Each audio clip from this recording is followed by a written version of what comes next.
One expert warns that Iran still wants to build a nuclear weapon despite the damage done to the program by U.S. strikes.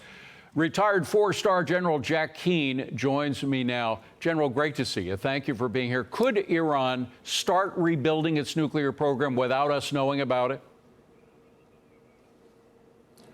It's possible if there are some other secret sites that we're not aware of, which has certainly been their motif in building nuclear capacity. But the Israelis are all on top of this. We're on top of this as well. I mean, there's nobody on the Israeli side or the American side that is not of the opinion that Iran is likely going to make an assessment of the damage, which they are doing right now, and they probably are pretty close to completion, and then recover and rebuild their nuclear program. And that's what they're about. And why is it? Because they fundamentally believe, David, if you have a nuclear weapon, it leads to the preservation of the regime. No one is going to physically make a regime change outside of the country.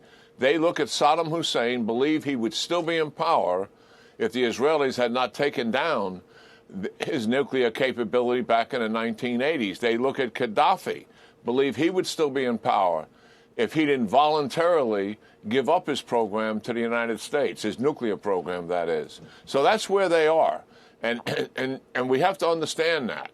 And they'll want to go back into negotiations to delay things diplomatically and use negotiations, as they have in the past, David, to cover the development of their nuclear program. And certainly our intelligence services are aware of that.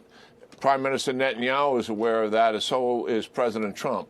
There's ways that we can maybe safeguard against that from happening, certainly, if we do go back into negotiations. But I don't think these guys have changed their stripes whatsoever, even though they accepted a devastating attack on their country. Yeah. All right. Well, you mentioned Prime Minister Netanyahu. He is going to be meeting with Donald Trump today. The question is Gaza, are we going to get the hostages back, the remaining hostages, both dead and alive? Listen to what President Trump had to say about the hostages in Gaza. Roll it. I think there's a good chance we have a deal with Hamas during the coming week, pertaining to quite a few of the hostages. Yeah. You know, we've gotten a lot of the hostages out, but pertaining to the remaining hostages, quite a few of them will be coming out. We think we'll have that done this week. Now, General, I want to talk specifically about Hamas. It is down, no question. I mean, the Israelis were extremely effective in crippling it. But is it out? No, it's not out yet. They still have some thousands of fighters, but their leadership has been seriously decapitated. I mean, what this proposed ceasefire is about, 60 days, likely 10 hostages alive returned, 18 who are deceased. Israelis move out from their outposts that are spread along the corridors that stretch east to west in Gaza, along that peninsula in 3 different places, move to the border of Israel and to the border of Egypt, the so-called buffer zone.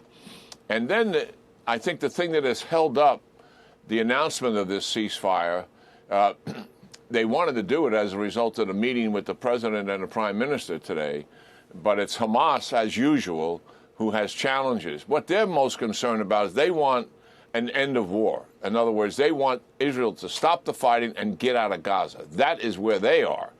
And they want to have more guarantees that during this 60-day period, David, there would be some serious discussions about getting out, and the Israelis would not come back in if Hamas was doing something during that 60-day period. They want some assurances, from what I understand, from the United States government that during this 60-day period, it's Israel hands off Hamas during that time frame, and some serious discussions about the end of war strategy, which is where Hamas is.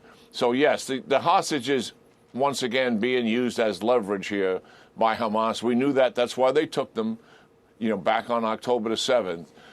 And we're right at the point where we're down to the last number of hostages, and hopefully we can get them out of there alive and they don't perish because of Hamas's staunch attitudes. One thing that is really works to our advantage, and I think Israel's as well, is the Abraham Accords and the expansion. Of course, the president's monumental trip to the Middle East was very important in working on that expansion.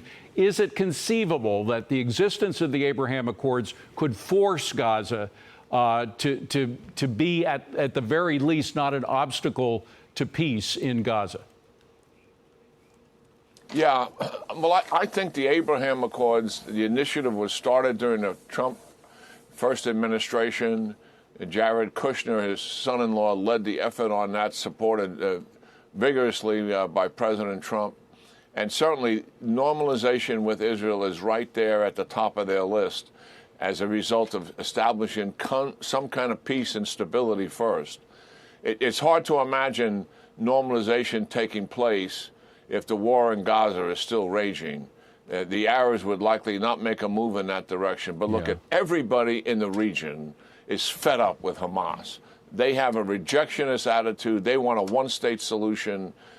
And look what they've done to the Palestinians and the harm that they have brought and the hell they've brought upon them as a result of this war. So, yes, you're absolutely right, David. It's right there.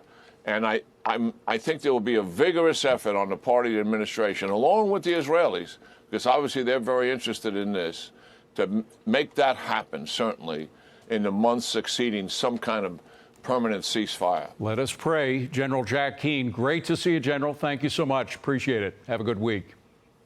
Great talking to you. Thank you.